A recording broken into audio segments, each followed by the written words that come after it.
Hello प्यारे बच्चों, आज की क्लास है जो हमारी वो है ब्रिटिश साम्राज्य का विकास।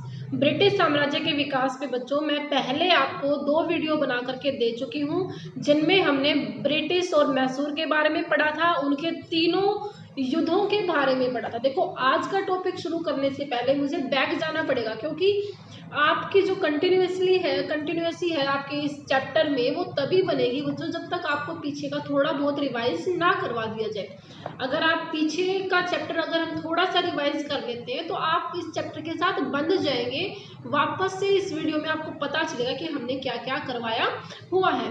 तो बच्चों देखो, मैंने पहले करवाया था आपको ब्रिटिश तथा मैसूर, जो 1766 से 1799 ईस्वी तक हुए थे। उनके मध्य बच्चों 3 युद्ध हुए थे। 4 युद्ध हुए थे। प्रथम आंग्ल मैसूर युद्ध, द्वितीय, तृतीय और चतुर्थ आंग्ल मैसूर युद्ध हुए थे बच्चों। उसके साथ साथ जो था ब्रिटिश और मराठा, उनके बीच भी मध्य भी 3 युद्ध हुए थे। उनके मध्य जब युद्ध की जो सीमा थी बच्चों, वो हुए थे हमारे 1775 ईस्वी से लेके 1818 तक हमारे आंग्ल मराठा युद्ध हुए थे। उसके बाद मराठों के जो पतन के कारण हमने पढ़े थे कि किन कारणों से मराठों का पतन हुआ था। फिर हमने सहायक संधि पढ़ी थी और उसके नियम पढ़े थे कि सहायक संधि में क्या क्या बातें आती हैं। उसके बाद बच्चों हमने पढ़ा था राज्य हड़प नीति। राज्य हड़प नीति क्या है वो हमने पढ़ी थी कि अगर किसी को पुत्र नहीं होता था, अगर किसी शासक के पास पुत्र नहीं था, तो वो किसी भी अन्य अधिकारी के बच्चे को या किसी भी अन्य राजा के बच्चे को गोद नहीं ले सकता था। और दत्तक पुत्र ना लेने की वजह से उसका जो उत्तराधिकारी था वो कोई नहीं रहता था उसकी मृत्यु के बाद, वहां के राजा की मृत्यु के बाद। और ब्रिटिश क्या करते थे, उसके राज्य को अपने राज्य में मिला लेते थे। मतलब इसी को कहते हैं हमारी हड़प नीति। अब है बच्चों ब्रिटिश का विस्तार जो था, उन्होंने ऐसा नहीं कि सिर्फ और सिर्फ हमारे भारत के इन्हीं क्षेत्रों में अपना विस्तार किया, उन्होंने भारत के हर एक कोने में अपने विस्तार करने की सोची थी बच्चों। जिसमें है हमारा जो ब्रिटिश का विस्तार था वो 1809 से 1848 ईस्वी तक का हम पढ़ेंगे, जिनमें सबसे पहले मुख्य है बच्चों पिंडारी। पिंडारी देखो वो लोग थे, वो किराए के सैनिक थे। पिंडारी क्या थे? किराए के सैनिक थे बच्चों। वो ऐसे सैनिक थे, उनसे पैसे दे करके वो जिस भी प्रशासनिक अधिकारी को, जिस भी प्रशासनिक राज्य को अपना लक्ष्य बनाते थे, उसको वो लूटते थे बच्चों। और लूटा हुआ धन जो था वो अपने पास रखते थे। और ब्रिटिशों ने सबसे पहले देखो इन्हीं को, क्योंकि वो पिंडारी जो लोग थे वो ये नहीं देखते थे कि ब्रिटिश है या अपने ही देश का कोई राज्य है, तो वो किसी को नहीं देखते थे। वो सब क्या करते थे, वो अपना एक लक्ष्य क्षेत्र बना लेते थे और जिसमें वो उस क्षेत्र को लूट करके पैसे इकट्ठे करते थे।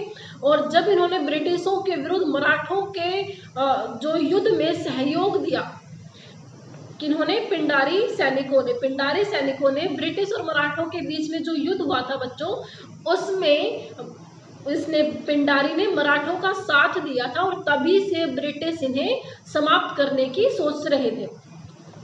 तो ऐसे में आंग्ल मराठा युद्ध में पिंडारी कुचल दिए गए। किसमें? ब्रिटिशों ने इनको समाप्त करने का निश्चय जो कर लिया था। तो एक ब्रिटिश आंग्ल मराठा युद्ध हुआ था, तब उन्होंने सबसे पहले पिंडारी सैनिकों को ही समाप्त किया और पिंडारी राजस्थान के एक छोटे से राज्य टोंक का नवाब बना। नेक्स्ट है बच्चों आपका पंजाब। मुगलों के विरुद्ध युद्ध करने वाले जो थे, बंदा बहादुर की मृत्यु के पश्चात सिखों का बच्चों बंटवारा हो गया था।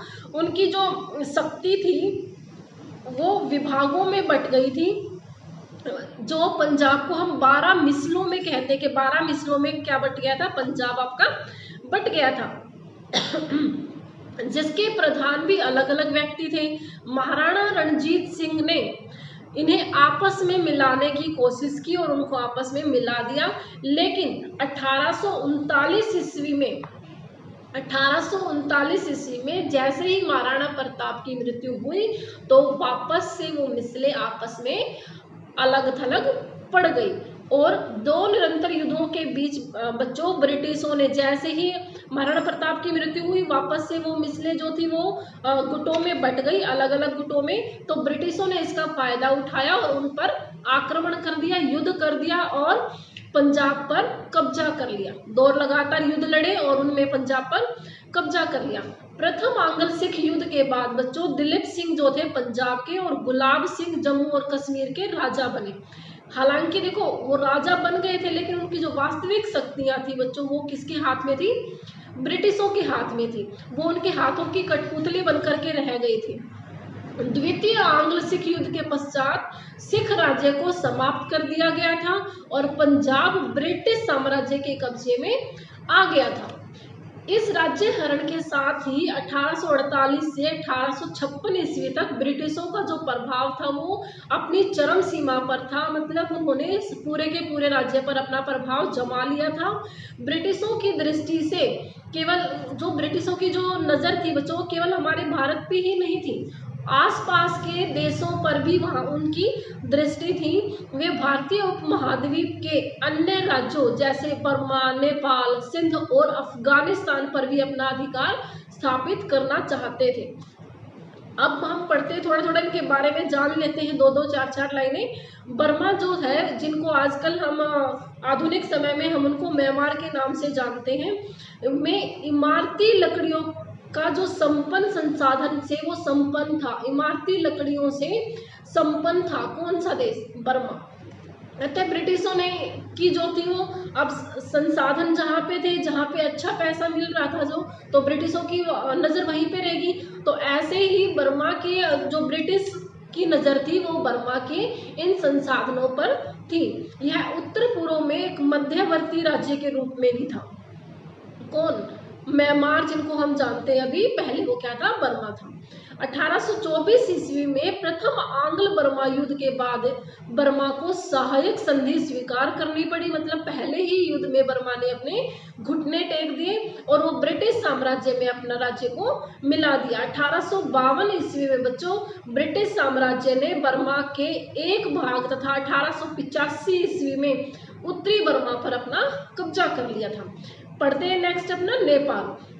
नेपाल से बच्चों 1815 ईस्वी में शांति संधि पर हस्ताक्षर करने के बाद नेपाल ब्रिटिश का मैत्री राज्य बन गया था। इससे ब्रिटिशों को अत्यधिक लाभ हुआ।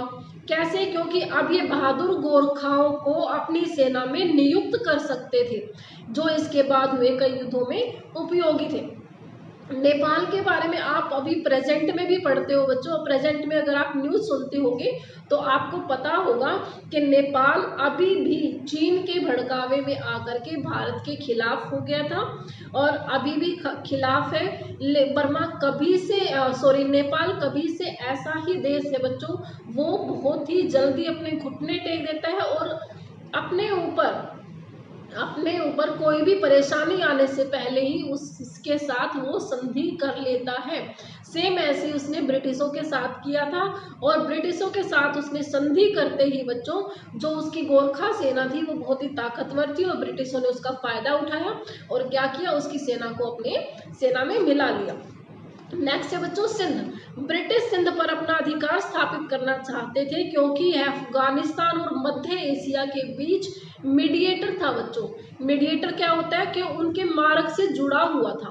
कौन सा? मध्य एशिया और अफगानिस्तान के साथ व्यापार मार्ग से वो जुड़ा हुआ था। इसके अलावा उन्हें यह भी भय था कि कहीं महाराणा रणजीत सिंह, जो आपने पढ़ा था, देखो ये मत सोचना कि महाराणा रणजीत सिंह तो मैम 1839 में मर गए थे, लेकिन यहाँ पे मैंने आपको साथ साथ बताया भी था कि ब्रिटिशों की नज़र सिर्फ अपने भारत पर ही नहीं थी, आसपास के देशों पर और उपमहाद्वीपों पे भी थी।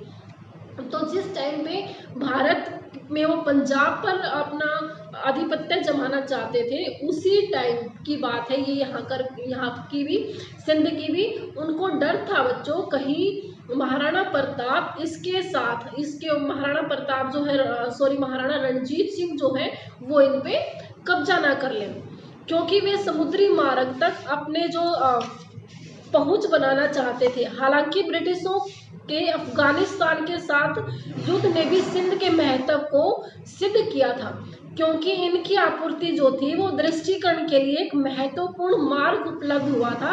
और देखिए कई छोटे छोटे युद्धों के बाद 1839 में महाराणा रणजीत सिंह की मृत्यु हो गई थी और 1843 में ब्रिटिशों ने सिंध पर अपना कब्जा जमा लिया था।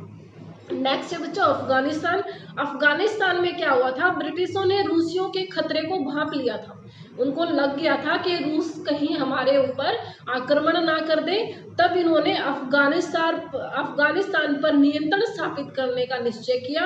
और 3 युद्धों में ही अफगानिस्तान को हराकर उसके ऊपर अपना कब्जा जमाने में ब्रिटिशर सफल हो गए थे। अफगानिस्तान एक मैत्री राज्य बन गया था, और किसका, रूस और ब्रिटिश का। और वो रूस और ब्रिटिश के मध्य जो था मीडिएटर का काम करता था, और उनके आपस में एक दूसरे के जो संबंध थे वो थोड़ा सा पहले से बेहतर थे और काफी हद तक मजबूत हो चुके थे। अब बच्चों हम पढ़ते ब्रिटिशों की विजय के कारण। देखिए ब्रिटिशों की विजय हमारे भारत तक किस तरीके से वो अपना कब्जा जमाते चले गए और हमारे भारत को अपने काबू में करते हुए चले गए, उसके बारे में पता चलेगा आपको कि मैंने आपको पहले ही बताया था, जो भारतीय राजा थे बच्चों वो एक दूसरे के विरोधी थे कभी से। जो नहीं तो देखिए पहले ब्रिटिश हमारे यहाँ पर आए, किस लिए आए, व्यापार करने के लिए आए। व्यापार करने के बहाने उन्होंने भारतीयों की मदद करने की अपील की। मदद करने के बहाने उन्होंने क्या किया, वहाँ के राज्यों को धीरे धीरे हड़पना शुरू कर दिया। और हद देखिए बच्चों उनकी क्या था कि आए वहाँ पे भारत के ही सैनिक, भारत के ही राजा और भारत की ही जमीन, हमारे सैनिक, हमारा संसाधन, सब कुछ हमारा यूज किया और हम पर ही अपना अधिकार जमाने लग गए थे। और उनके जो कारण थे, विजय के जो कारण थे कि हमारे भारत पर उन्होंने धीरे धीरे करके वो कैसे कब्जा करते चले गए, कैसे अपना आधिपत्य जमाते चले गए, वो का सबसे बड़ा कारण था उनका एकीकरण, उनका समायोजन। वो एक साथ मिलकर के चलते थे। भारतीय राजाओं में पहले से ही फूट थी। जब से ब्रिटिश हमारे भारत में गोवा में आए तब से ही जो भारतीय राजा थे वो एक दूसरे के विरोधी थे, एक दूसरे के राज्य को हड़पना चाहते थे, और सबका अपना अपना एक लक्ष्य था किसी दूसरे राज्य पर विजय प्राप्त करने का। और ब्रिटिशों ने बच्चों इसी फूट का फायदा उठाया और भारत पर अपना आधिपत्य, अपना प्रशासन, अपना साम्राज्य बढ़ाना शुरू कर दिया था। जैसे हम इसके कुछ पॉइंट्स हैं बताती हूँ मैं आपको। भारतीय शासकों के नियंत्रण में छोटे क्षेत्र थे और वो साधन संपन्न भी नहीं थे। क्यों साधन संपन्न नहीं थे? क्योंकि हर किसी को सिर्फ और सिर्फ अपना साम्राज्य बढ़ाने का की लगी हुई थी, कोई भी हमारे देश के बारे में नहीं सोच रहा था। वे अधिकांश से आपस में ही संघर्ष करते रहते थे, आपस में ही लड़ाइयाँ करते रहते थे और मूल शासकों के विरुद्ध परिस्थितियों का दोहन करते रहते थे। जबकि दूसरी तरफ जो ब्रिटिशर थे बच्चों, वो एक ही निर्देशन के अंतर्गत कार्य करते थे। उनका जो लीडर था वो एक था, और भारत में क्या था, हर कोई अपने आप में लीडर बना दिखा रहा था। और उनके संसाधन भी एकीकृत थे बच्चों, किनके, ब्रिटिशों के। भारतीय शासकों के मध्य फूट के कारण ब्रिटिशों को यह अवसर मिल गया कि वे और उपयुक्त समय पाते ही एक के बाद एक हर एक शासक को वो हराते चले गए। अधिकांश भारतीय जो थे, शासक जो थे, वो अकुशल थे और उनके अन्य शासकों के साथ संघर्ष और ब्रिटिशों के भय के ने उन्हें पहले ही अपने प्रशासन से उपयुक्त रूप से स्थापित करने का समय नहीं दिया गया। मतलब वो अकुशल थे, उनको राजनीति या किसी भी चीज की कोई भी नॉलेज नहीं थी और वो राज्य चलाना नहीं जानते थे। ब्रिटिशों ने इसी का फायदा उठाया और अपने साम्राज्य को बढ़ाते हुए चले गए। यूरोप में हुई औद्योगिक क्रांति ने ब्रिटिशों को युद्ध में आधुनिक तकनीक प्रदान की थी। किसने की थी? यूरोप में जब आधुनिक क्रांति हुई थी तो ब्रिटिशों को युद्ध में आधुनिक तकनीक प्राप्त हुई थी, जिसका मुकाबला भारतीय सैनिक, भारतीय शासक और सैनिक नहीं कर पा रहे थे।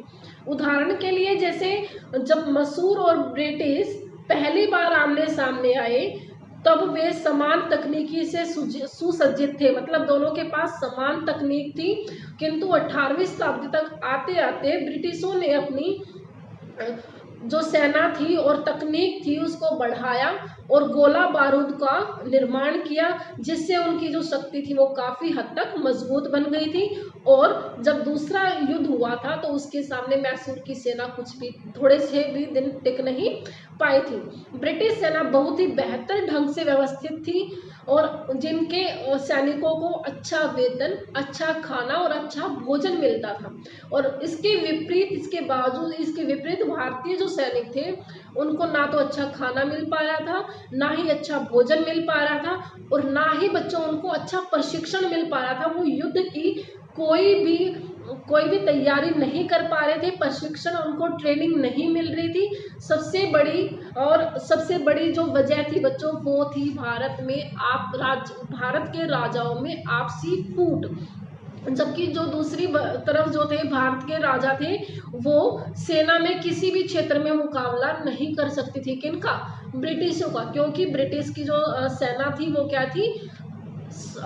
आधुनिक तकनीक से सुसज्जित थी, स्वस्थ थे सैनिक, प्रशिक्षण प्राप्त किए हुए थे, उनको वेतन बहुत अच्छा दिया जाता था। जब अगर वेतन अच्छा दिया जाएगा, जहाँ पे वेतन अच्छा होगा वहाँ पे कर्मचारी या कोई भी सैनिक अपना काम बेहतर ढंग से करके दिखाने की कोशिश करेगा बच्चों। और सेम ऐसे ही ब्रिटिशों ने अपने सैनिकों पर वो सारे अपने अधिकार उनको दिए, अच्छा भोजन दिया, अच्छा प्रशिक्षण दिया, और इस तरह बच्चों ब्रिटिशों ने अपने भारत पर अपना आधिपत्य जमा लिया था। आज का आपका ये चैप्टर कंप्लीट होता है बच्चों। नेक्स्ट पीरियड तक आप इस चैप्टर को कंप्लीट अच्छे से पढ़ लोगे, समझ लोगे, और इसके जितने भी क्वेश्चन आंसर आपसे बन पा रहे हैं वो आप करके आप अपनी कॉपी में, अपनी नोटबुक में उसको उतार लेंगे। तब तक के लिए गुड बाय।